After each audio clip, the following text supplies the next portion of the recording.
Join me on a fascinating journey where I show you some of the techniques used in scale aeromodelling. So hello again modellers, we're back in the workshop. We're still working on the chipmunk, the crashed chipmunk, and we're gradually starting to piece things back together. So this is getting to an interesting stage. As you can see, I've cleaned off virtually all the sheeting now from this section, and I'm now going in and cleaning up the this area just here, because this is the first sheet I need to put in. So what I'm doing is I've used a scalpel, a long thin 26 blade, that is 26 blade, to get right in between the ply and the sheeting to prise it off, and most of it's come off, and that's good. So what I'm just going to do now is just go over with a sanding block and just take the last of the balsa off. It's mainly this stringer that's running down here that needs to be tickled down a little bit further.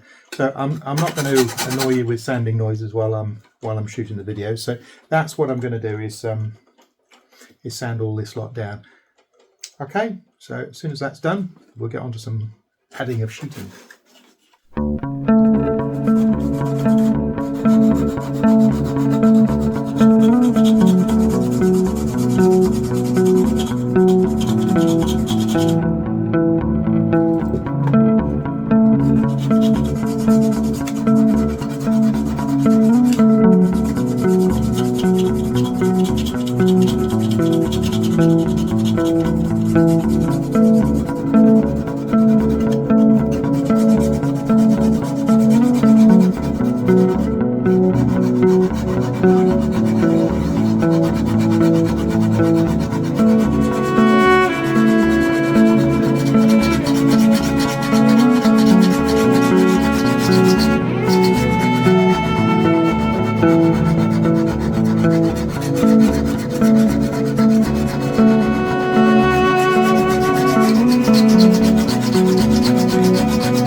As you can see, over the years, I've amassed quite a bit of balsa that is in old kit boxes, all different sizes.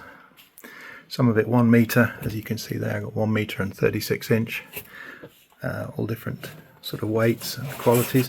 That's all competition grade balsa under there, so that's very lightweight, lots of quarter grain in there, so that stuff's kind of, I don't touch that unless I really need to. Then I've also got, all sorts of scrap stuff, which is bits of plywood. There's new sheets of plywood under there as well, but lots of scraps and offcuts, always useful. This box is again full of scraps and odds and ends of ply and balsa, mainly balsa. And then the box above is all stripwood, hardwoods, basswood, poplar, all that sort of stuff. That's almost stripwoods. And then above it, I've got all the rolls of glass cloth. stacked up. So what I've come over here for is to find some sheeting for this fuselage. So I'm just going to go into my sort of general stock stuff, and that is 16th, and I'm not going to use any of my good stuff. I'm just going to use whatever I've got lying around. I just want to compare it to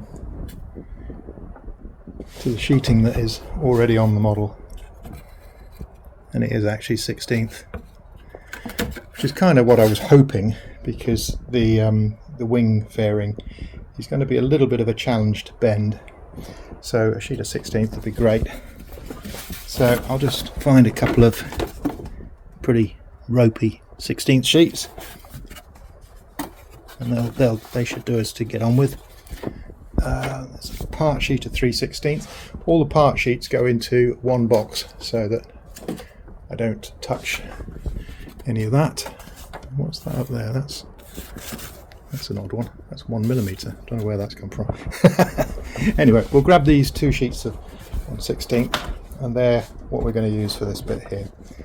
I kind of just thought you might be interested in how where all my stock comes from, and I haven't bought any balsa in a couple of years. So what I usually do is, if I happen to find some nice grain at usually the Select stand, then I'll grab a load.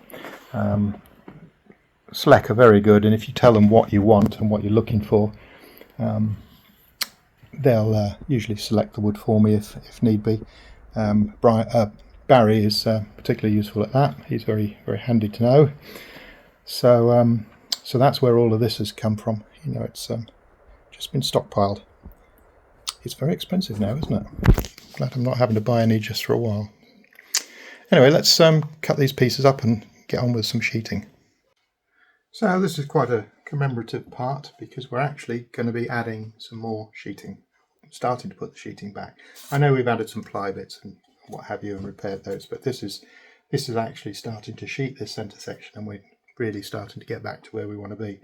So the first bit I'm going to do, I'm going to ease myself in gently. This is a small section that runs up through here. So what I've done is I've replaced this stringer that was broken and missing. I've added this stringer because that's exactly where the sheeting ends, and I want it to split and straddle it, give me something decent to support the wood when I keep going round. I'll add another one to the other side once I'm happy that this has worked, once I've done this side. So all I'm going to do is add that to there, and then clamp it and pin it and whatever. And then we'll look at the fairing section. So I'm just going to move down. This top section, which was the bit I was going to do first, is actually a very easy piece to do, so I'm not going to do it yet. The fairing bit is the hard bit, so I'm going to start with that and try and get that done. I'm not sure that I'm going to try it in one go. I think I might. I don't know yet. We'll have a think. Anyway, let's put this piece on, and then we'll move forward.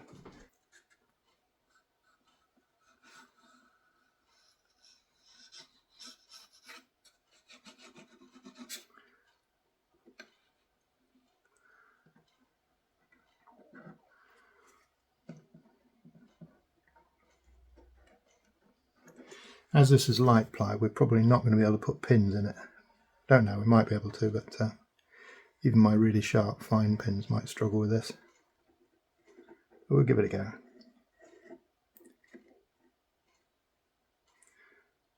And what I'll do is I'll do the edge afterwards, once the sheeting's in place, put a bead along the outside.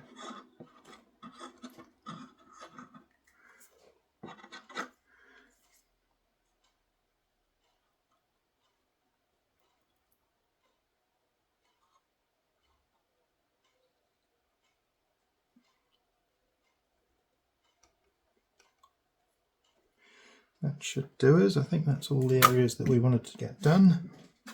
Start with those.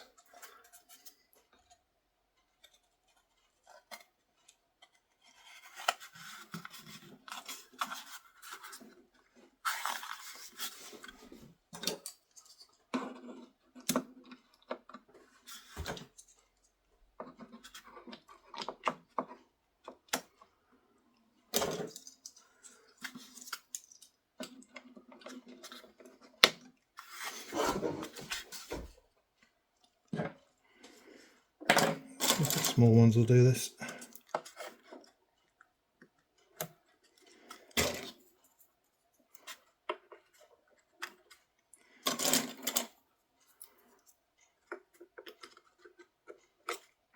Yeah, that's pretty good. So that gets that in there. Now what I'm going to do is just run a bead along that edge there.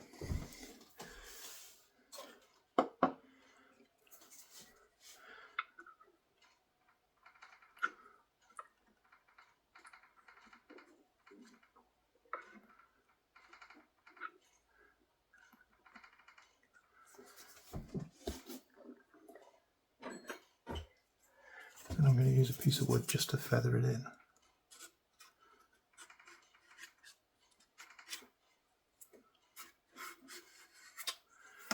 Now if you recall, or if you've got this model yourself, you'll know that here was a block, and it was shaped not like that, but like that. And this is the block that you normally get on the Seagull model, and it sits in there. I was able to just slide that long bladed knife in and actually just remove that as a chunk. They both came off fairly easily. So if you've got this model and you want to get into this area, they do come off fairly easily.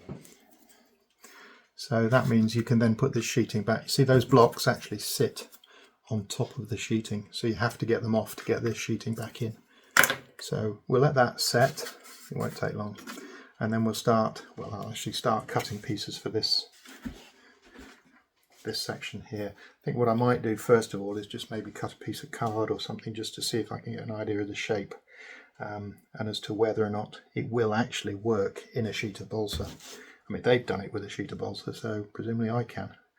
I'm just wondering whether to cut a piece that would fit in there and then notch it the way they have and see if I can get it to sit in there. It's an interesting concept, isn't it? An interesting idea. They've done it, so it must be feasible. So I might give it a go. Never know. Anyway, let's go and cut some wood.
Well, that's not working, is it?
Unfortunately, that's all split, which is a bit of a shame because it was going all right.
I'm thinking these little snips are going to just help it all form.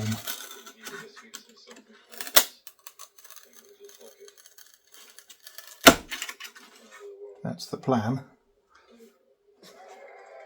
That one's already in, that one's in. Another one through there.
Right, well, I think if you were able to follow that, that was quite fraught. And it's actually solid, believe it or not. But there are some areas where it's a little bit bad. This area here, it actually split, the wood split. So I think when I sand it, I'm going to break right through. But amazingly enough, that's kind of done a lot of the work. So if I can get behind it with some bits of wood, just even that. See, this one here is definitely not happy because of that, because that wood split just there. That's a real shame. But anyway, we've got kind of the basis of a good fairing there. And I think if I'll put some little bits of wood in here as well, just to fill in that sort of area, I think we might be able to work with that.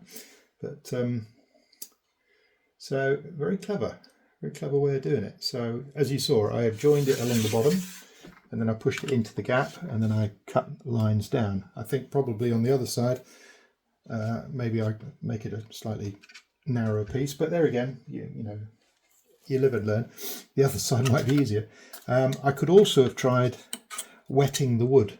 Now the reason I didn't do that, either use water or ammonia, or a mix of the two, the reason I didn't do that was because I wanted the super glue to go off really fast so it could hold. And I'm also super gluing against plywood, which usually is a bit of a no-no. It doesn't tend to grip very well. So what I did before I actually started was I opened a fresh bottle of CA. I'd more or less run out of the other one anyway, as you probably saw from the videos. So that meant that it was going off really fast and it was working really well. So I think we've kind of got away with that. So it's actually touching the formers where it should. A little bit of a gap there on that one. Let's just close that up while I can see it before I forget.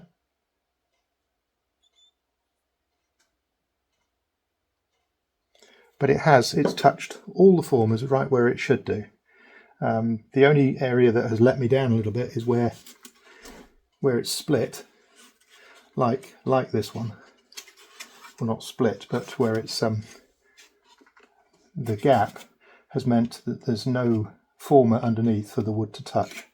So all that's holding it in the curve is its glue against this rib here and the glue down here. But it is actually fairly robust, even saying that.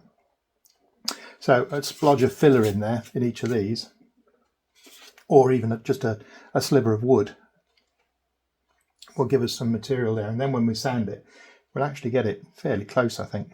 But, anyway, it's an interesting experiment. That does want to hold. So there you have it. That's a bit rough and ready, but that's going to work fine. I really think that'll be okay. We'll have to put a bit of filler here and there just to span it. So one of the first things I'll do once we complete it is I'll sand it, and I'll wrap sandpaper around a piece of neoprene cord, you know, like a tire, and just sand that away until we get something that's close.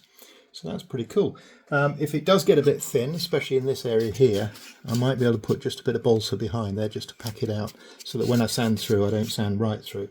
Although it won't really matter if I do. You know, we'll just splodge some filler on it, and the job's done. That's really cool. The other thing I could do is sand it until it's the right shape, even if it makes it thin, and we can glass over the top of it if need be, because you know, the world's our oyster, isn't it? Anyway. Bit of an odd video, but if you've enjoyed it, please click like and subscribe, and I'll see you on the next one.